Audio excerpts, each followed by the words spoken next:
So I've been done with the story for probably around a day or so, for the new Wuthering Waves update, and there's a lot. Well, I don't know if there's a lot, but there's a few things that I would like to talk about with you guys. Hi, hello, welcome if you're new around here. First and foremost, I would like to say, welcome back to the channel for those who have been watching me. Second, in this channel, I cover Wuthering Waves, Punishing Grey Raven, Silent Zone Zero, etc, etc, etc. Whether, you know, it's a gacha game or even console games. As I've been playing a game called Nico de Rico, which is like a side-scroller platformer thing that goes into like 3D. So think of Crash, whatever, not the point, right? We're here to talk about Wuthering Waves. Anyways, let's get right into the topic, shall we? Okay. I want to talk about the bad first. And to be honest, the bad, I've come to realize that the bad is actually just a personal thing. So this is just my opinion. Let me tell you a little story. So everything started with Punishing Grey Raven. I love Punishing Grey Raven. It's my #1 gacha game in terms of pretty much everything.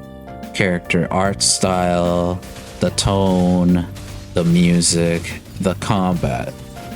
There's a few things wrong with PGR's combat, but it's only for pure visual because of just the orb, at least for me. There is other things, you know, like for returning players, it's probably gonna look a little messy with like all the items that they can get, but outside of that, what I was looking forward to in Wuthering Waves was essentially Punishing Grey Raven without the orbs. We all know about the orbs. That's been Punishing Grey Raven's problem since pretty much day one for a lot of people. They were hard to understand, so they were a little bit convoluted. All you need to know is each orb counts as a skill. That's it. That is all. You perfectly dodge when it's a stack of 3, or when it's a stack of 3, you do it, right? But if you perfectly dodge, just use 1. You don't have to use a stack of 3. Just use one singular one. It'll count as a 3, and that's pretty much it. That's all there is to know. Obviously, through playing it, you'll get better and whatnot. But that's mainly my thing with Wuthering Waves. Wuthering Waves, and again, I would like to clarify that this is a me issue. This is just a me problem. My issue is that's what I was looking for. That's my biggest problem. I was just looking for that. And the only reason why it don't feel the same, it's because for most characters in Wuthering Waves, all of them come with the same things as, for example, what Genshin has, which is an attack skill or a basic attack, perhaps a hold attack, right? A heavy attack, or, you know, your skill, and an ult. Some characters here and there, like Chang-Li and whatnot, have a little bit extra. For example, if you use your X button when you're in red form for Camellia, you actually use an attack. It's stuff like that that I like that. So my issues with the Wuthering Waves gameplay is the grappling hook and all these other things. So for one, jump to me is really nice when it comes to exploring, same as the grappling hook. I really like the grappling hook, but for exploration only. What I think would benefit the combat more would be if maybe we get something else during a fight, during a combat specifically. Maybe a character uses a different skill. And that's the thing. Punishing Grey Raven, as bad as the orbs look at the bottom, they count as skills. So basically each character come with 3 sets of skills instead of just the 1.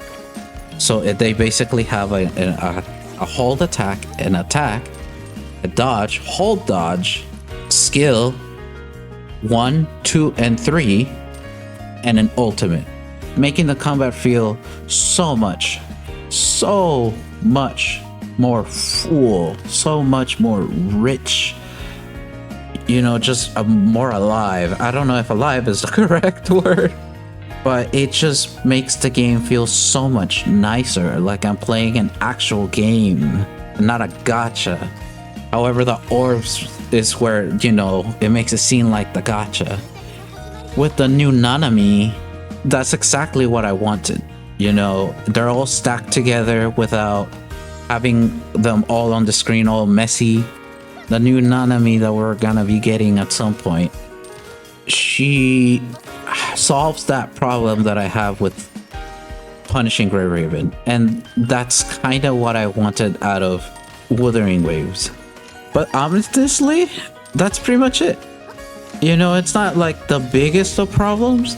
It's just mostly a personal thing, because I'm just a little tired of all these action gacha games just kind of feeling the same, and if they have a little bit more, they're not as well transitioned. They don't feel smooth. Zenless is sort of an exception, but Zenless only has very little a character can do. But it is nice. I do like the combat from Zenless. I think I'm mostly done. If not, I am done with all the bad stuff about Wuthering. Let's get right into the good. The good. Well, Carlota feels really satisfying. I just want to say that first and foremost, Carlota feels very satisfying. She seriously feels like maybe an A rank character of Punishing Grey Raven. She feels so good. She's kind of fast, you know. I don't know if she's the fastest character, but there's something about her kit that feels like I'm doing stuff all the time, and it's rather nice. It's rather really nice. The story, but it was so much better. I had the weekend and maybe like a day or so to kind of like think about it, because I can't really see gacha game stories the same anymore after Heaven Burns Red type of storytelling. It's hard for me now. The only ones I do read now is apparently just Heaven Burns Red and Girls Frontline 2. Punishing Grey Raven as well, here and there. Punishing Grey Raven has this issue with no voices during, you know, dialogue, so that's hard to read for me. I like hearing stuff, but man, the stories are long. I like short and concise for the most part. I know Heaven Burns Red isn't exactly short, but it's paced well to some extent, where it gives you breaks between the days. But either way, the story was really well done. I like all the camera stuff they did, all the improvements, all the NPC, you know, I really complain about NPCs a lot. I like characters interacting with each other. Oh my god, did they do that a lot this time. Because compared to the first patch of, you know, like 1.0, where everybody was just mainly interacting with Rover, but not really characters between each other. Oh, this was so much better. I actually enjoyed this story a lot more. I'm still not into it that much, but it was more enjoyable, like as an experience, of course. I'm just looking for something else, that's all. It's just, again, it's a personal thing, but it isn't bad. It isn't bad, and I'm probably gonna be reading the story from here on out.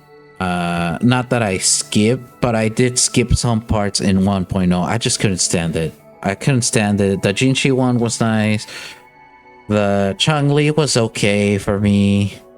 The Camellia one was actually rather disappointed. I really wanted her character to be more of her obsession with power instead of just her obsession with the rover. But either way, this was actually a good change. I'm really happy for Wuthering. I hope Wuthering Waves... We all know Wuthering Waves is just a better Genshin. That's all that Wuthering Waves is. And that's not all it has to be, though. That's where I... You know, that's my thing. That's not all it has to be. It can be more. it can be more than just a better Genshin. And I'll be around. I'll be around. I'm excited for Phoebe. I think she's my most interested character, that I have the most interest. I was not interested in Carlota, but it wasn't until I started playing her that I was very mesmerized by her playstyle, and I really found it satisfying. She's probably my favorite character to play as of right now. So I'm hoping that the new region makes the characters feel much better. Yeah, so I just hope for more. I hope for better things for Wuthering Waves, and good job. Good job. I'm honestly genuinely impressed, to the point where I've been playing every day. Good job. You guys got me. You guys definitely got me. I may stop here and there, whether because I'm bored or there's nothing. I'm just enjoying the exploration and capturing new echoes at the moment. I'm not really an echo grinder myself. I don't really enjoy it. I'm kind of done with RNG stats. I like it in Girls Frontline too, but that's because you can re-roll your already, farm, quote-unquote, echoes or mods, as they call them there. But that's why I like PGR too. The gear farming, you're not really farming for RNG stats. There is some RNG to some things, but it's the dupes for the artifacts or whatever. It's weird. All right, it's weird. Anyways, good job. I like this update a lot. I like the boss fights a lot. They feel much fuller. They feel much more active. They just feel so much better. It's so funny because the game kind of seems like, my problem with the game was it felt like not Wuthering.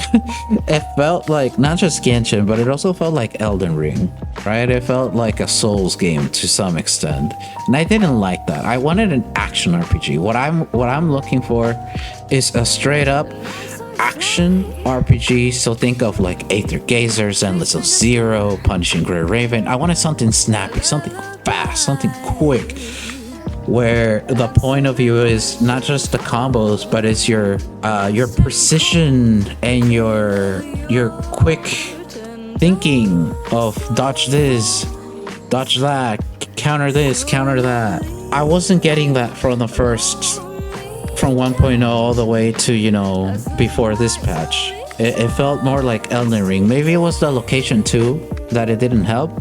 But this definitely, there's some of the things that you do where world exploration feels like Elden Ring. But once you start actually fighting bosses, it don't feel that way to me. It starts feeling much cleaner, much better, much faster, snappier. Like I gotta think faster.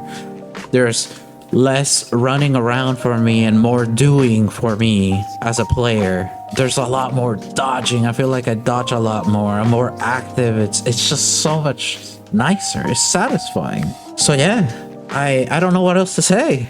Oh, and the music. Oh my god. Oh my god, the music.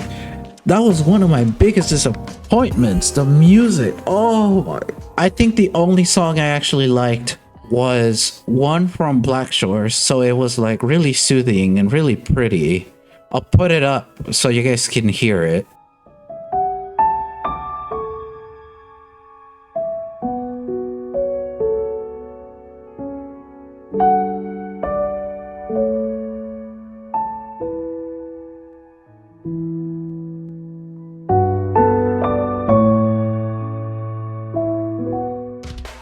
Then there's also the other song, and the other song, well, honestly, I think it was for Inferno Rider. I think Inferno Rider had like my favorite song. Outside of that, I don't think there was any. There was one during Black Shores that was like rock, and it was so cool. But then there's the other soothing one, the one that I just showed. And I think that's it. That's all I had. I didn't have many. As far as this update goes, I honestly liked most tracks in this update. I really did. It felt more alive, less quiet. It felt less quiet. I don't really like traveling without music. I like listening to music while I'm, world exploring and stuff. but it felt better. I really hope I stick for the long run because this update has been amazing. And I'm straight up not lying to you. I know I've been saying, oh, but I don't like this and I don't like that, even though I was supposed to be done with my bad stuff already. I'm really enjoying it. And I hope you do so too. That's it for me. Did you enjoy the new update? Have you started the new update? Let me know in the comments below. And I'll see you guys in the next video. Bye bye.